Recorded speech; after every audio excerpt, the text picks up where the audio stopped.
Welcome back to today's episode of the Weekly Edit. Now, I feel this is probably the only place that I give you an update of my life and what's happening with our move. But I am so excited because I finally have a light fitting in my office and it is beautiful. I love my office. It is tiny, but it is gorgeous. So maybe I'll do a little behind the scenes of it. Further than that, we are having a wonderful time in our new house. Max is so loving the pool, and it is my job to keep the pool glittering blue.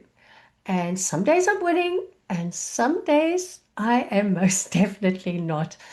But I am learning. Anyway, so today's episode is about reminding you of something. I want to talk to you about the extraordinary in you, the extraordinary that is already inside of you now. It's already here. It came installed in you when you were born, but it is raw and underdeveloped. So it doesn't grow because you think positively about it, or you read another book, or you wait until you feel more certain. It grows when you answer the call.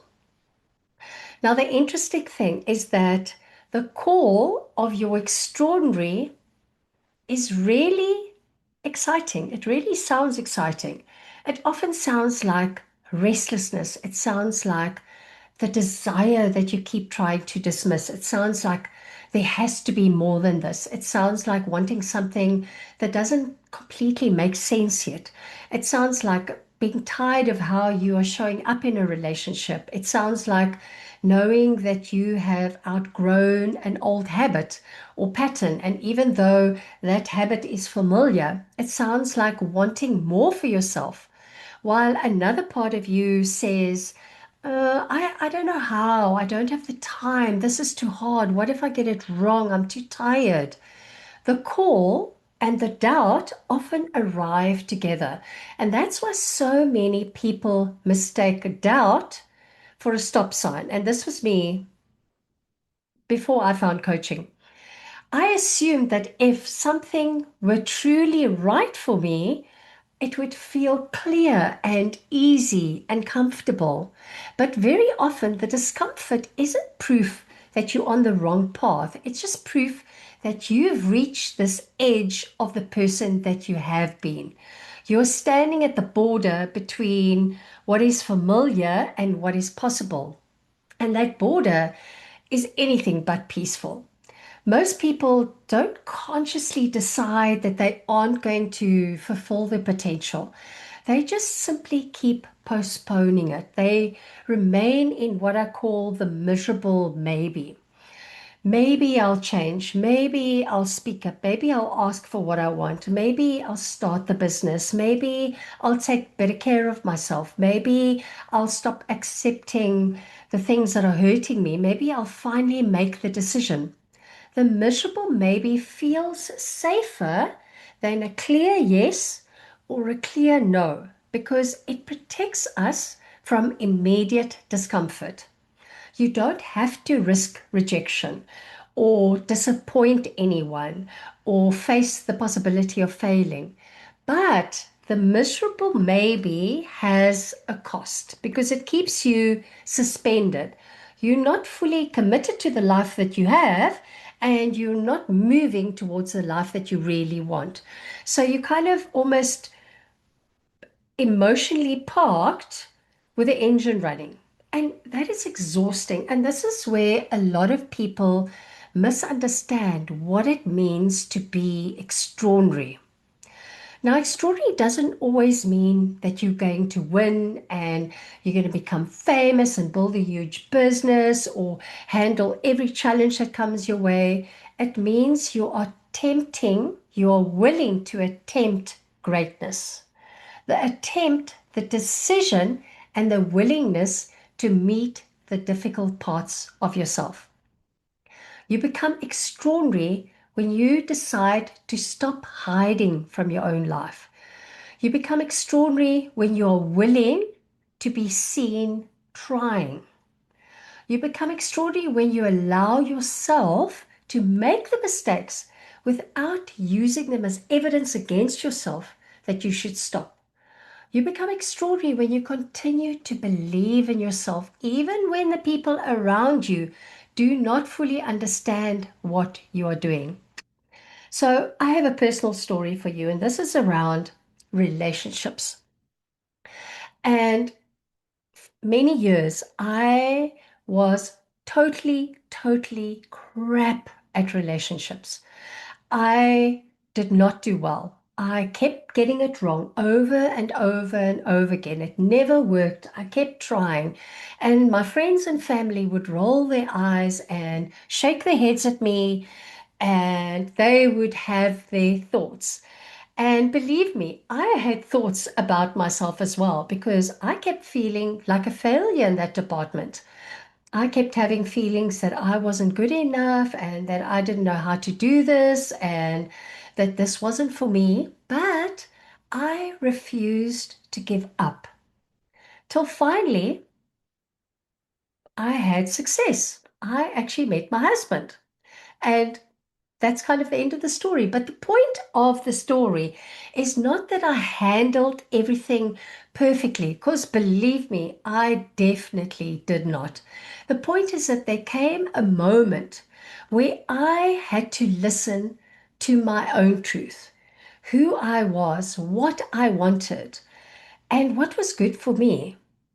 I had to decide whether I would keep choosing what was familiar or what other people were telling me was the right decision, or risk becoming more fully myself.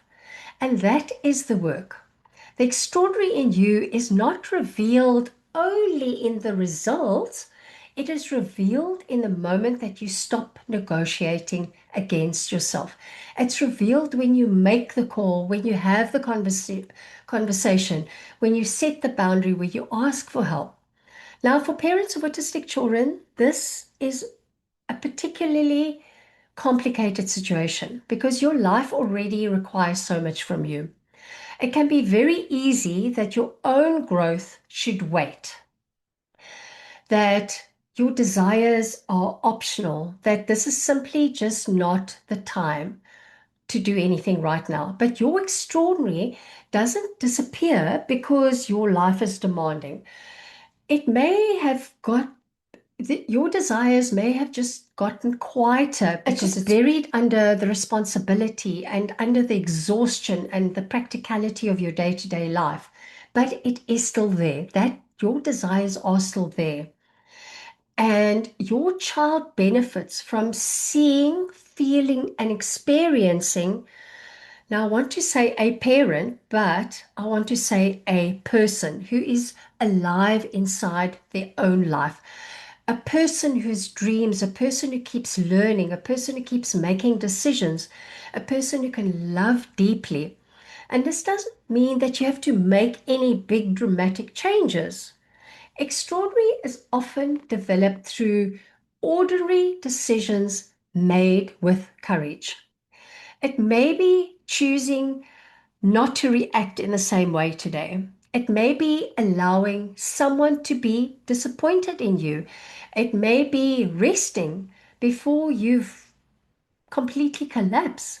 It may be applying for the opportunity. It may be returning something to something that you once loved. It may be deciding that your relationship with yourself matters too.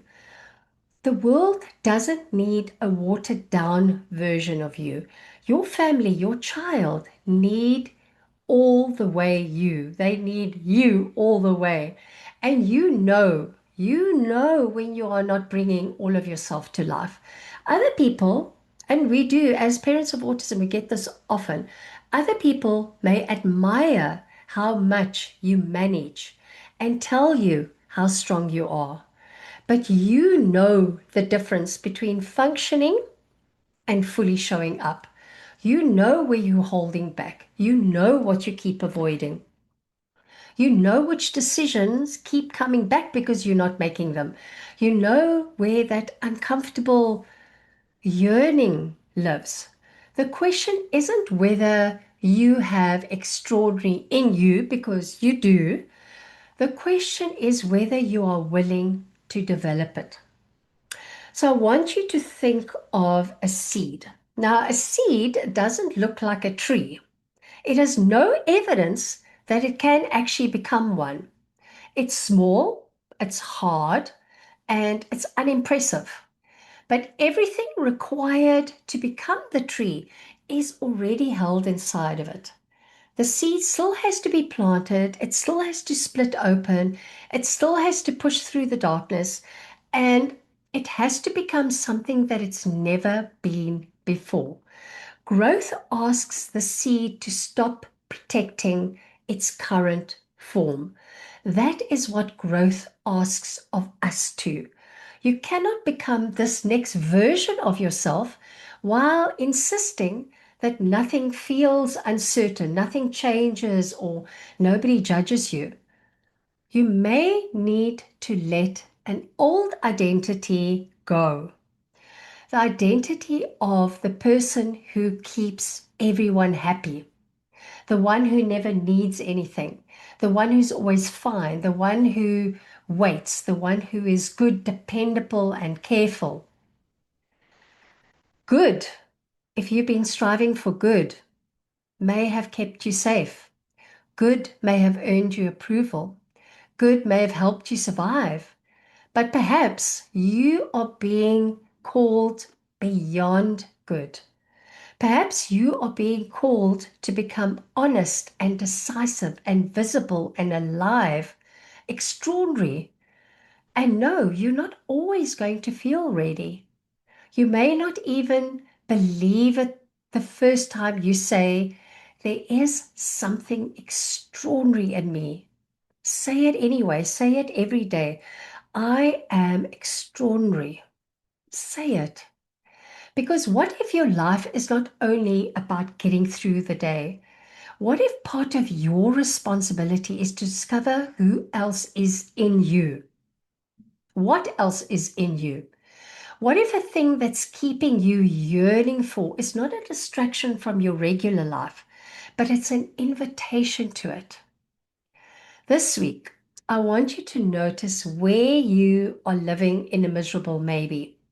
Notice the decisions that you're not making. Notice where doubt has been pretending to be wisdom. Then ask yourself, what would it look like to attempt greatness here? Not to guarantee the outcome or avoid the failure or have everybody approve, simply attempt it. Make one powerful decision. Take one honest action. Let one more piece of the real you come out. You don't need to become extraordinary. You already are. But maybe you need to stop letting that unused part of you, but you need to stop leaving it unused. I will see you next week.